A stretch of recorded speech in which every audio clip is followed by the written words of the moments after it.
These people are trying to figure out why their envy and their little attempts to try to get under your skin isn't working. It's because you've disassociated and they can't stand that. When you disassociate from a jealous, envious person, from someone who is trying to get under your skin, from someone who is trying to get some kind of reaction out of you, you disassociating yourself from that person or situation absolutely destroys them. It makes them feel powerless, it makes them feel useless, and it makes them feel as if they have no power over you. That's why knowing how to disassociate is so important. As a woman, as a person, but as a woman, when you're dealing with jealous, envious people, when you're dealing with other women who might be jealous of you, don't like you, or have some kind of issue toward you, I know sometimes the knee-jerk reaction could be to respond, as they say, to clap back. But I believe that disassociating is more valuable for you. And it also helps you to maintain your peace and remain unbothered. So what do I mean by disassociating? When you are hearing someone say things to you that are negative, they're trying to bring you down, they're trying to belittle you, instead of absorbing everything that that person is saying to you, instead of, as they used to say back in the day, taking it to heart, you can hear them but not hear them. This is a part of being unbothered as well.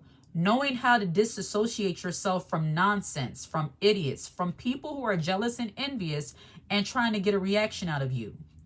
The whole time they're saying whatever they're saying to you, or little dirty looks, the envy stares, the nastiness, what have you, you could be in a whole different place. You could be at the job with your haters. You could be at the office with people who are envious, jealous, and trying to get a reaction out of you physically.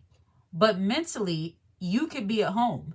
Mentally, you could be in the store shopping for, clothes. You could be sitting on the couch with your husband. You could be out at a restaurant eating your dinner.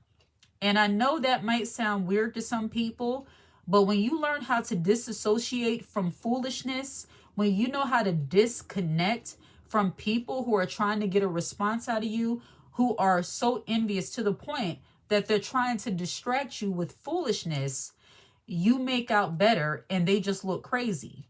See, there are some people, and I think they say this about millennials, either millennials or Gen X, how they have this disassociation stare where suddenly they just zone out for a moment. Like you could be talking to them and it's clear that, okay, they're no longer listening to what you're saying. Their mind is elsewhere. And while I hear some people might be saying that, well, that's a little bit rude. Yeah, when you're talking to someone and they're not being jealous, they're not being envious, they're not trying to disrespect you or get under your skin, yes, that can be deemed as rude if you're just doing it to every person you're having a conversation with. Not only is that rude, but it's also unladylike and not classy. I'm not talking about disassociating when you're having a conversation with somebody you really want to talk to. I'm talking about staying unbothered when you're dealing with people who are trying to drain you of every ounce of positivity, spirituality, and optimism that you have in your soul. And people who are jealous and envious and often try to always pick problems with you, try to start issues, they want to drain the life out of you. They want to get you so down, so depressed with their jealousy, their envy, their negativity towards you, that you just give up, that you quit the job, that you leave the house, that you don't do the things that make you happy, that bring you joy, because you're so consumed with their jealousy and negativity toward you.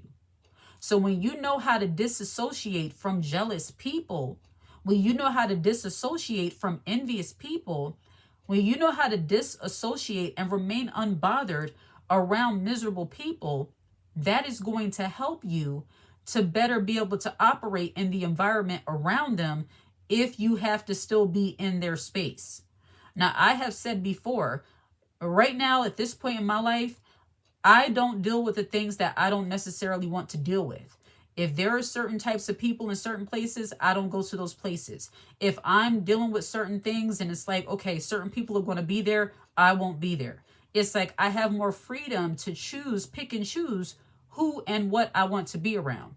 But I understand that everybody doesn't have that option, and you have to try to find strategies and tips and ways to coexist amongst jealous, envious people, toxic people, while still maintaining your peace. Now, I'll say this as a disclaimer. First and foremost, the way I believe, God gives you peace. He gives you the understanding. He gives you the way of being able to deal and still not be overcome by darkness when you're around darkness. So it starts with God first. Whether you're disassociating or not, for me, it starts with God first. But a part of that and understanding that, you start moving a little bit more wisely, and disassociating is a major way you can do that when you're dealing with negative people in general. So what exactly is disassociating? As I said earlier, you could be talking to someone or somebody is giving you a lot of negativity. Let's say your boss, and I'm not saying constructive criticism, they're correcting you and it's valid. If you have a boss or a manager at your job who's a bully, they're always picking with you. They're always saying something negative about you. They're always trying to provoke a reaction out of you. Well, while that boss is talking, you could absolutely be in agreement with them, even if you're not. I am a firm believer in telling people whatever they want to hear sometimes, especially in business, if it means I can get you out of my face and going about my business. So sometimes appeasement, when it comes to dealing with like professional settings and things like that, sometimes that'll work.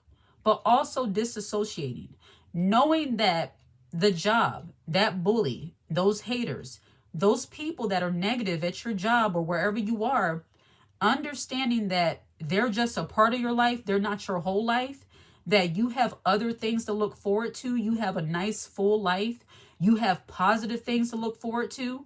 Think about those things.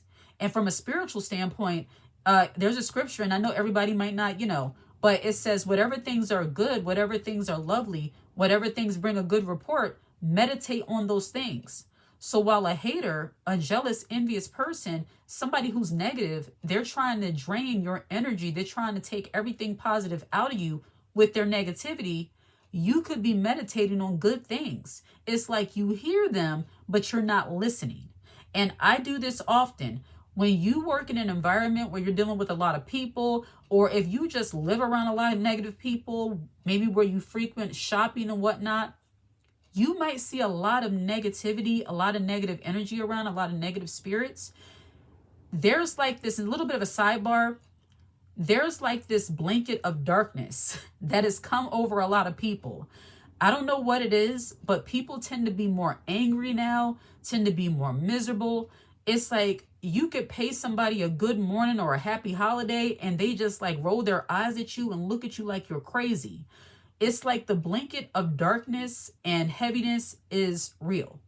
But I say that to say, knowing how to disassociate from that, because, there's nothing worse than being in a good mood and then you're around other people who are all down and somber and just negative. Even if it's not jealousy and envy, it's just a matter of disassociating so that you can keep your joy and keep your peace. There are some people, because they are so saddened by their own life, seeing you happy makes them upset. But I digress. But when you're disassociating from people who are jealous and envious, when they start coming at you trying to knock whatever it is you're doing, put down how you look, put down how you speak. Maybe you're working at a job and you're doing the best you can, and you have a coworker who acts like they're the little boss, always coming to critique your work. Ladies, we have to understand this. When it comes to your job, unless you are the manager, if you have women who are jealous and envious of the work you do, and they feel like they can do it better, let them do it. You still get paid the same. That's a part of appeasement and disassociation. It's like you're not fighting back and forth with someone who doesn't have a full life. And a lot of times people who are jealous and envious and they're always trying to put you down, especially in the workplace, it's because their job is the only thing they have oftentimes. And I'm not saying that to shame them. I'm saying that towards people when they feel like they have no power in their own life, so they try to overpower you with negativity. Let them have it. Disassociate from the foolishness that they're saying, from the things they try to do, and just let them have it. If they think they can do it better than you, Okay, good for you. I'm still getting paid the same. You know what I mean? But also disassociating is also not believing the lie that jealous, envious people or negative people in general try to say against you. It's like holding your own opinion higher than that of other people. So if you feel good about yourself, let's say somebody tries to say you're ugly, you don't look this, you don't look that. But if you know that you're a beautiful woman, if you feel good about yourself, if you're confident, regardless of what somebody else says, you're not receiving what they're saying. You don't care about how they talk about your looks. You don't care about what they say about your clothes. You don't care about any of that. You have disassociated from that lie, and you know it's not true. You know it's coming from a hater that feels insecure, feel bad about themselves, and thus that's why they're coming at you. So you've disassociated from the lie. And some people, and this is a little bit of a sidebar, some people get so wicked with their jealousy and envy towards you, they start wishing bad things on you. It's like they almost try to put those things out there, hoping that you will believe that you are that person. It's like they want bad things for you. And I know that might sound crazy, but that's another reason why knowing the truth about yourself, about how you believe, about where you stand as a woman is so important, because some people can be so negative, so jealous, so envious, so miserable. They want you to believe lies about yourself. They want you to believe like you'll never have a successful career. You'll never be able to start a business. You'll never look good. You'll never, lose weight. You'll never have a healthy relationship.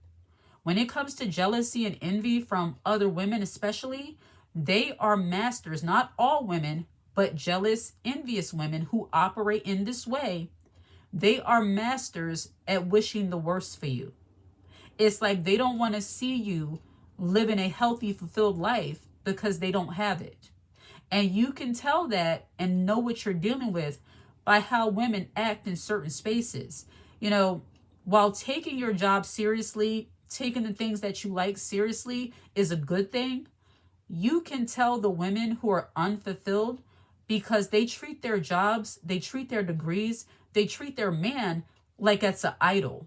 They worship those things so much so. And then when they see a woman who doesn't do that, suddenly they're trying to mistreat you and put you down. They have every negative thing to say to you. That's the reason why you have to know how to disassociate. And I have dealt with those kind of things. I have worked at many jobs where I've dealt with women.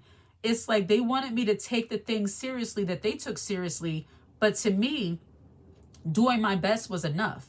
I wasn't willing to give blood, sweat, and tears to a basic job that really wasn't my, as they say, calling. It was just like a pass-through kind of thing. But when women don't have any power over their own lives, it's just that thing. That's all they have. They want you to cling to that thing too. And when you don't, that's when they start seeing you as, oh, well, you're lazy. You're this, you're that. And of course, I refuse that.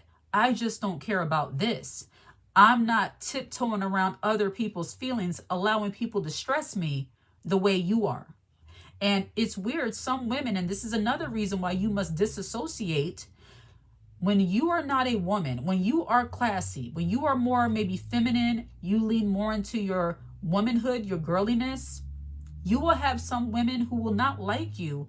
They will try to get under your skin simply because you're not stressing over the things they're stressing over. It's like you could care less about the opinions of other people and how they really see you. You're not in a state of always trying to prove yourself to other people. And when you don't operate that way, there will be some women who will absolutely try to drain the positivity out of you because they don't like that free flowing nature that you have. They don't like how you can see something, but you're not worried. They don't like how you can do your job, nothing more, nothing less, and you're not trying to bow down or bend over backwards to please somebody else. It's like you have other things to look forward to in your own life, in your personal life. It's not just about this one thing. I hope that makes sense. So disassociating, because this is what this is knowing how to disassociate from the negative things that people try to put on you And a lot of times people try to do this when they're jealous, envious, miserable in their own lives. They try to get you to feel so strongly about things that you just don't care about.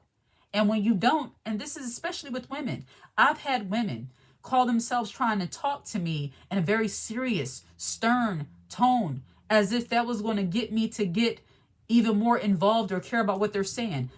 Especially since I knew it wasn't coming from a place of genuine concern. It was more so a belittling session where, you know, when women are a little bit jealous or envious or just miserable, they try to put you down over everything. You know, they'll pull up paperwork from like months ago to show you the error of their ways because of pettiness. And when you just don't care about those things, and it's like, okay, I'll sign it. There you go. All right, thank you. And whatever. They don't like it. So knowing how to disassociate and meditating on things that are good, lovely, you know, half the time when I was working full time, when I'm at work, if I deal with somebody who's, you know, giving me a hard time or kind of getting under my skin a little bit, I can see it going that way. I'll start going online and I'll look at Amazon.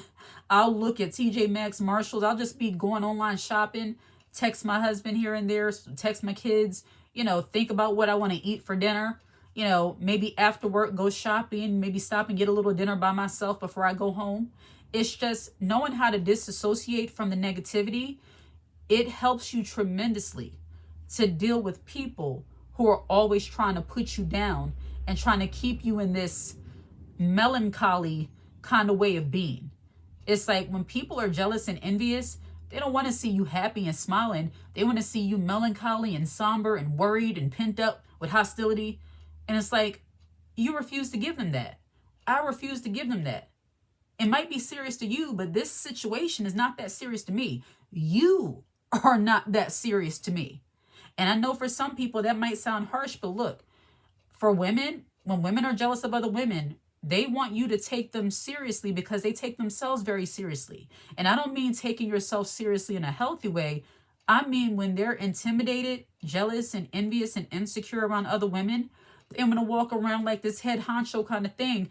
And you don't care about that. You might take you seriously, sis, but I don't take you seriously. I'm not worrying about what you're talking about.